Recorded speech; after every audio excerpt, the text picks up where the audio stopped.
करते हैं जो सदियों से चला आ रहा है, लेकिन आज भी may be more relevant then ever. आपने भी सुना होगा, है ना? ब्यूटी या ब्रेन्स, स्मार्ट हो या सुंदर, जैसे कि आपको इनमें से एक चूज करना पड़ेगा। बट होल्ड ऑन, क्या ये सच में एक चॉइस है या ये एक सोचा समझा ट्रैप है, specially for women? Let's really get into it. सोच के देखो, ये कहानी हमने कितनी बार देखी है, राइट? मूवीज में तो भरा पड़ा है। एल वुड्स इन लीगली ब्लॉन्ड जो पिंक पहनकर प्रूफ करती है कि वो हार्वर्ड लॉ में बिलोंग करती है, या फिर मिस कॉन्जेनियलिटी की ग्रेसी हार्ट, एक टफ एफबीआई एजेंट जो ब्यूटी पैजेंट में जाती है। हमेशा हमेशा एक ही टेंशन रहती है, आप कैसे दिखते हो वर्सेस आप क्या कर सकते हो।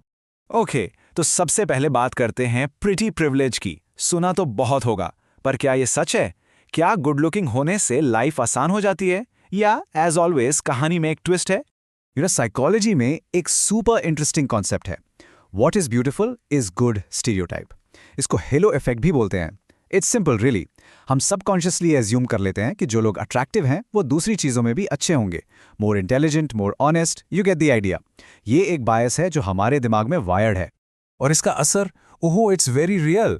रिसर्च आफ्टर रिसर्च शोज के अट्रैक्टिव लोगों को बेटर जॉब ऑफर्स मिलते हैं, उनकी स्टार्टिंग सैलरीज ज़्यादा होती हैं, प्रमोशंस भी जल्दी मिलते हैं, यहाँ तक कि अथॉरिटीज, इवन कोर्ट्स उन्हें बेटर ट्रीट करती हैं। So yes, pretty privilege is a real thing. But, and this is a huge but, ये एडवांटेज हमेशा काम नहीं करता, specially for women in certain fields. यहाँ आके पूरा गेम ही पलट जाता है। So now welcome to what we call the professional penalty box. ये वो जगह है जहां एक औरत की ब्यूटी उसकी एसेट होने के बजाय उसकी लाइबिलिटी बन जाती है। गेट दिस, रिसर्चर्स इसे ब्यूटी इज बीस्टली इफेक्ट कहते हैं। बेसिकली, जब एक अट्रैक्टिव वुमन एक मेल डोमिनेटेड जॉब के लिए अप्लाई करती है, सोचो सीईओ, इंजीनियर, सर्जन, उसे लेस फिट समझा जाता है। क्यों? क्योंकि उसकी फेमिनिटी वो मस्कुलिन ट्रेट्स से मैच नहीं करती जो लीडरशिप के लिए सपोजिटली जरूरी हैं। Crazy, right? So women get caught in this impossible situation. एक double bind. उन्हें competent लगने के लिए थोड़ा masculine होना पड़ता है, लेकिन likable रहने के लिए feminine भी. It's like walking on a tightrope, or you're expected to fall. इस पूरे phenomenon को explain करने के लिए एक psychological model है, जिसे कहते हैं the lack of fit model. देखो कितना सिंपल सा कॉन्फ्लिक्ट है। सोसाइटी विमेन से एक्सपेक्ट करती है communal traits, kindness, warmth, sympathy. ठीक है, बट लीडर से क्या एक्सपेक्ट करती है? Agentic traits, assertiveness, ambition, competitiveness. तो जब एक औरत लीडर बनती है, शी स्टक। अगर वो काइंड है तो oh she is not a strong leader, और अगर वो असर्टिव है तो सीधा लेबल लग जाता है bossy and unlikable. There is no winning. तो सवाल ये है, how do you fight this? इसका सोल्यूशन क्या है? चलो वापस चलते हैं अपनी हॉलीवुड हीरोइंस के पास। शायद वो हमें इस सिस्टम को हैक करने का कोई तरीका बता सकती हैं। And here's the clever part, वो सिस्टम को बाहर से तोड़ने की कोशिश नहीं करती, वो उसे अंदर से बदलती हैं। जेंडर नॉर्म्स को कंप्लीटली रिफ्यूज करने के बजाय वो उन्हें सबवर्ट करती हैं। And that's where the real change happens. Uncle playbook check करो, इट्स ब्रिलियंट। स्टेप 1, सिस्टम के अंदर जाओ। एफबीआई, हार्वर्ड लॉ, ऐसी जगह जो मेल डोमिनेटेड है। स्टेप 2, वहां जो बायस है, स्टीरियोटाइप्स हैं, उनको फेस करो। स्टेप 3, एंड दिस इज की, अपनी फेमिनिटी और इंटेलिजेंस दोनों को अपनी सुपर पावर बनाओ, जैसे एल वुड्स ने अपनी फैशन नॉलेज से केस सॉल्व किया, या ग्रेसी हार्ट ने अपनी एम्पैथी यूज की। और फाइनली स्टेप 4, सिस्टम को बदल दो। प्रूव करो कि सक्सेस का कोई एक फॉर्मूला नहीं होता। तो हम कहां पहुंचे? What's the final answer? क्या हमें चूज करना है? बिल्कुल नहीं। The real solution is to be whole, अपने हर पार्ट को फुली एम्ब्रेस करना। Look, the solution isn't choosing between beauty or brains. The solution is to reject the choice itself, to stop carving yourself up into little pieces and just be whole, embrace everything you are. सोचो इसके बारे में। How powerful is that? एक woman को दूसरों के comfort के लिए अपने आप को छोटा करने की जरूरत नहीं है। She shows up fully, completely herself, और लोगों को एडजस्ट करने दो। The modern woman doesn't see beauty and intelligence as enemies. वो उन्हें companions मानती है। She takes care of her skin and she feeds her mind. She curates a wardrobe and she curates a bookshelf. दोनों। तो ये this is a message for all the women out there जिन्हें कभी भी under estimate किया गया है, जिनको एक छोटे से बॉक्स में फिट करने की कोशिश की गई है। To the woman who knows she's the smartest person in the room but pretends she isn't, please listen. Your mind isn't a threat that needs to be managed. It's a gift that you need to share. And finally, to every woman who has ever been called too much, too loud, too emotional, too ambitious, I want you to hear this. You are not too much. You are exactly enough for the incredible life that's waiting for you. So the question is no longer beauty or brains. The real question is this: are you ready to be too much? Hello and welcome. आज ना हम एक ऐसी problem की बात करने वाले हैं जो शायद हर लड़की ने अपनी लाइफ में फेस की है। ये जो सपोज्ड चॉइस है ना between being pretty and being smart, society हमें क्यों फील कराती है कि आप दोनों नहीं हो सकते। चलिए इस वर्सेस को थोड़ा डिग करते हैं। तो सबसे पहला सवाल, ये वर्सेस आया कहां से? ये आइडिया कि ब्यूटी और ब्रेन्स ये एक दूसरे के ऑपोजिट हैं, इसकी जड़ें उस पुरानी सोच में हैं जहां एक औरत की वैल्यूज के लुक्स से होती थी, उसके दिमाग से नहीं। फिजिकल अपीयरेंस को हमेशा से ज्यादा इंपॉर्टेंस दी गई, राइट, ओवर एवरीथिंग एल्स। याद है ये line, so iconic, Sandra Bullock in Miss कंजीनियलिटी।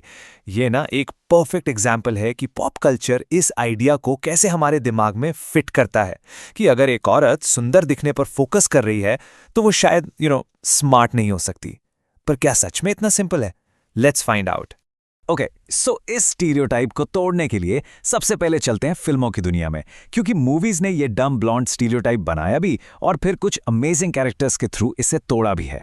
Classic example, Elle Woods from Legally blonde.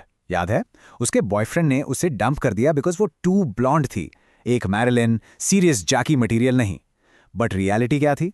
L का जीपीए था अ परफेक्ट 4.0 और LSAT score 179, almost perfect. तो जो दिखता है और जो असल में है उसमें जमीन आसमान का फर्क हो सकता है।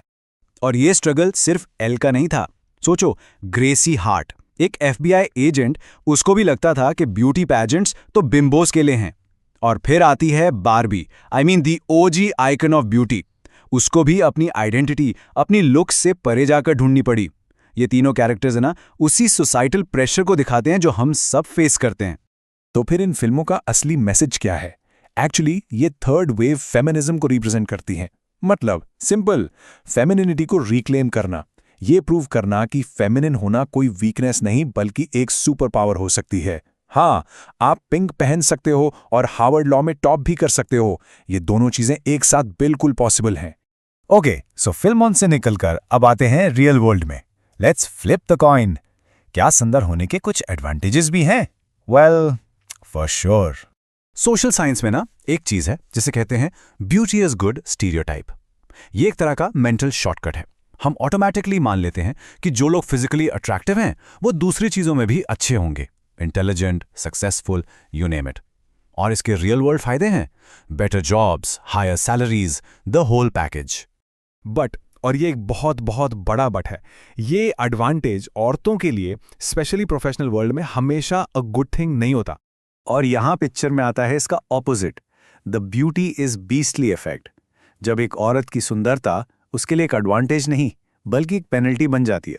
ये इफेक्ट सबसे ज्यादा वहां दिखता है जहां औरतें मेल डोमिनेटेड फील्ड्स में एंटर करती हैं, जैसे लॉ, मैनेजमेंट या टेक। ऐसी जॉब्स में उनकी अट्रैक्टिवनेस उनके अगेंस्ट काम करने लगती है। लोगों को लगता है कि वो कम कॉम्पिटेंट है, जैसे उनकी ब्यूटी उनके ब्रेन्स को कैंसल आउट कर रही है। Crazy, right? और इसी से क्रिएट होता है एक प्रोफेशनल डबल बाइंड। बेसिकली एक ऐसी इम्पॉसिबल सिचुएशन जहां आप कुछ भी करो, you just can't win. It's a lose lose situation, a total catch 22। Just look at this tight rope. Competent दिखना है तो थोड़ा मैस्कुलिन बनो, बट वेट, लाइकेबल भी तो रहना है, सो बी फेमिनिन। प्रिटी तो होना ही है, लेकिन इतना भी नहीं कि लोग आपको थ्रेट समझें या डिस्ट्रैक्ट हो जाएं। लीड करना है बट मीन नहीं लगना चाहिए। बॉस बनना है पर किसी के आइडियाज को स्क्वॉश नहीं करना। I mean, it's exhausting. ये एक ऐसी टाइट रोप है जिस पे चलना इज नेक्स्ट टू इम्पॉसिबल। तो इन सारे बायसेस का, इन सारे डबल बाइंड्स का रियल वर्ल्ड इम्पैक्ट क्या है? ये नंबर देखो। लॉ फर्म्स में एंट्री लेवल पे 45% एसोसिएट्स औरतें हैं, ठीक है?